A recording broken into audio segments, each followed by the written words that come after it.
What's up, guys? Welcome back to my YouTube channel. The last video I was talking to you about my experience at the Emirates assessment day in Stellenbosch, South Africa. So I'm back to continue. So I told you that we were divided into two groups, right? So before that, I forgot to mention that there was a mini CV drop-off. You know how an open day is just you dropping off your CV? This time around, it was an assessment day. So it's more like you're going to do the assessment regardless. Because on open days, you drop your CV, and I've never been to an open day, but apparently on open days only you drop your CV, and if you're chosen, then you get the email or you're told that you're allowed to come to the assessment day. My invitation was for an assessment day, so we were asked to drop our CVs after we confirmed our emails. So I had all my pictures ready, a full shot, a medium shot, a passport picture, both in the formal wear and then the casual wear. So I was supposed to attach my passport picture to my CV. However, for some reason, the passport picture that I brought that day, the passport sized photo is what I'm talking about. The one I brought that day, I didn't have an open smile in the photo. It was more like this. No, in all of the pictures, you're supposed to have an open smile like this. Yes, but then the full formal photograph, I had an open smile. So the recruiter was like, oh, it doesn't matter. She actually appreciates the full shots better. So yes, I attached that photo and dropped my CV. So we were called according to when our names are mentioned to verify our emails. When it got to my turn,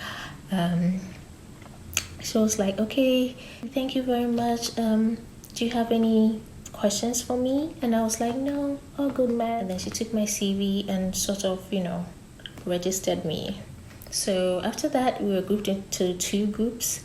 The first group went inside, and when it was time for group 2, we went in, and then she told us it was a group exercise, and then she puts the topic we'll be discussing on the board. It was projected on the board.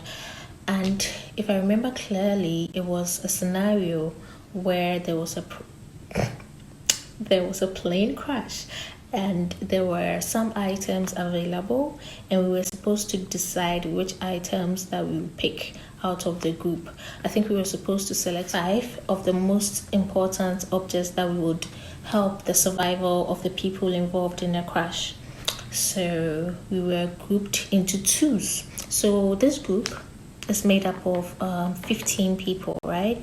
The second group, and we were grouped into 2. So I guess one group had more than 2 because it's not an even number, yeah.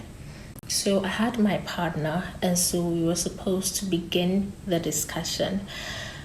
My partner started talking first, and so I was calm, and I kept smiling and nodding and agreeing with everything she says. When she was done, I chipped in and gave my contribution. That's okay, I agree with you, but I also suggest this and that. Now, whilst we are doing this, the recruiter is moving around, looking at us and our countenance, demeanor, all of that. So I was sitting very upright, nicely looking at my partner, smiling, agreeing, nodding, and then I put in my opinion or my input, and I made sure that it was loud enough for the recruiter to hear, but not too loud that it was like shouting or disturbing other people. Yes, so that was the first exercise. So when that was done, she asked us, sit in a circle like we were back in a major group of 15 again. And she told us that now we were supposed to discuss the situation together, so that we will come up with a solution present to her either. Now, I don't know what happens in other countries, but in this city, I just knew that we weren't going to present. In other cities, they actually get the groups of 2 or 3 to present to the entire crowd. So it really means that there's no wrong or right answer. She just wanted to see how we did in a group setting. So immediately she was like, it's time to discuss. You have 3 minutes or 5 minutes. Everybody started talking. Like, yes, my opinion is we should do this, that, because they wanted to, in a rush, come up with a solution before it was time to present. But I knew that it wasn't really about the answer. It was about how you interacted. It was about how I interacted with the group. So, same tactics. Whilst everybody was talking over each other, I sat down. I'll look at whoever is talking and smile and nod. Whoever is talking, smile and nod. Somewhere in the middle, I decided to chip in, because you can do this all this while and be quiet and agree with everybody, but then it will look like you don't have any ideas of your own. So make sure you at least find a way to put in a word. So somewhere in the middle, I raised my hand, and then everybody looked at me. I don't know if this is a good idea, because it might look like raising my hand looks like I'm in a classroom or something, but I felt like to be noticed I had to do something. So I raised my hand, everybody looked at me, and I was like, okay, so this is what we have come up with. If I'm right, we should do this, that. But I suggest that we should also add this and that. Immediately I finished that, I turned to one of the girls, because we were 2 guys, and the rest of us were girls. So I turned to one of the girls and I was like, oh, miss, what do you think about that? I'm trying to tell you that I wanted to mention the girl's name, because whilst we were outside, we got to know each other. I just wanted to say, oh, okay, so Miss Tasneem, what do you think about that? But for the life of me, I could not remember the girl's name. So I just said, Miss, what do you think about that? That's a good thing to do, because it shows that you want to also hear other people's opinion. You are being interactive. Yeah, so that's what I did. And she also said, yes, I agree, yada, yada, yada. So before we knew it, she said it was time. So everybody's thinking, oh, okay, so now we have to present. Nope. During that time, she was going around looking at everybody and putting down notes. So she's actually gotten all she wanted. So that was the exercise, the group exercise. So she asked us to wait outside, and that she was going to let us know. So we waited outside, and before long, she came and she pasted the list of the candidate numbers that had made it. And I had made it. I walked to where the paper was pasted. I looked, and the first number I saw was mine. I was like, oh my God. Like, I stared at the number for a while. I was like, that's my number. So we were cut down from 15 to 5 at that time. So the other group also had, we were cut down to 15, from 15 to 10. The other group too had been cut from 15 to 10. So now we were 20 people out of the initial 30 people. So now we were asked to come in according to descending order. So if your number was 1 and the next person was 5, you follow each other, and we were going to have a one-on-one interview with a recruiter, which was like a surprise, because we thought that was it, or all 20 of us had made it, but no.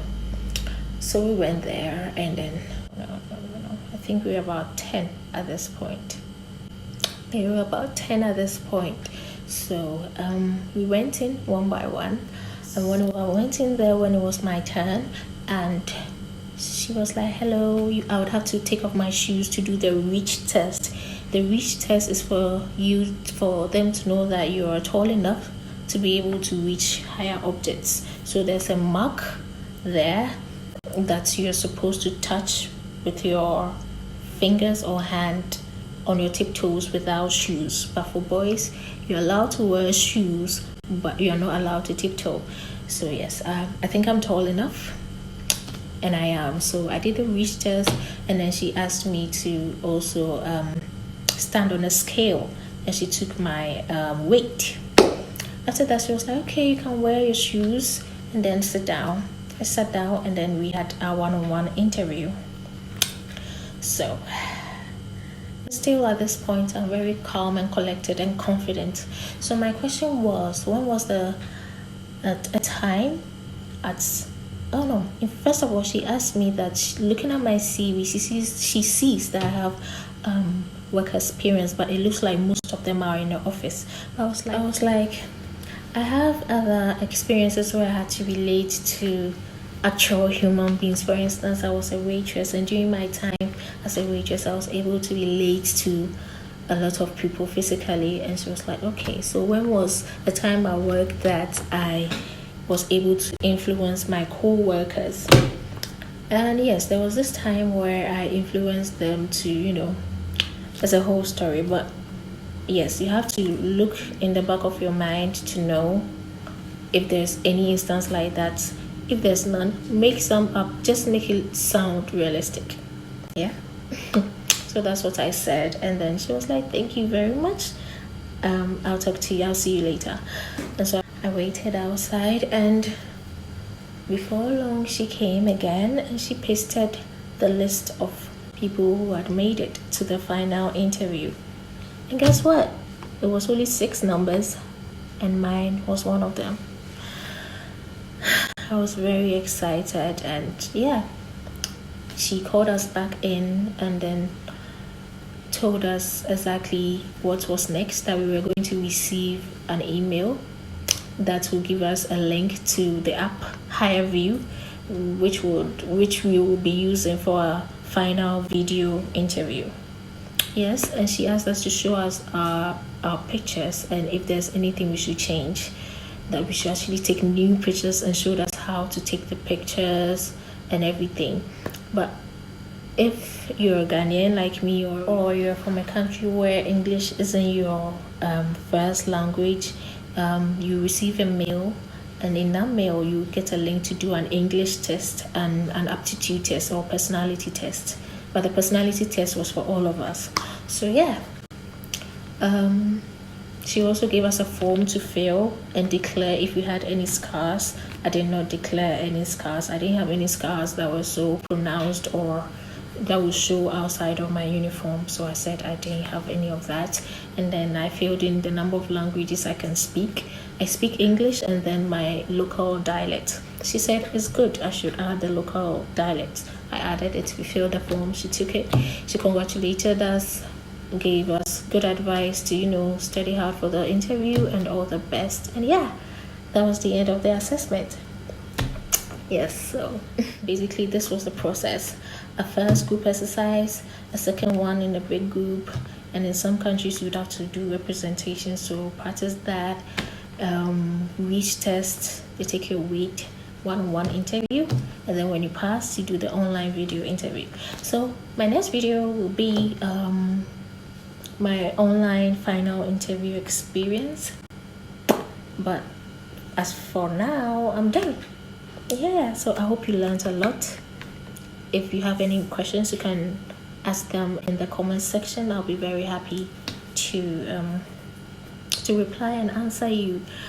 But yes, in case you don't know, I did the final interview. Alright, it went well, but they made me wait 3 whole months, even though they called me to resend photos. But after I sent them, I waited a couple of months, didn't hear anything, so I decided to send them a courtesy reminder.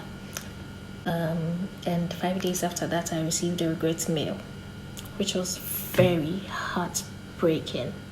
But I made it all the way to the final interview, and so I have all the experience I need so that next time I won't make the mistakes I made last time. And yeah, everything's going to be fine. I'm going to try again. So if you're trying, don't give up.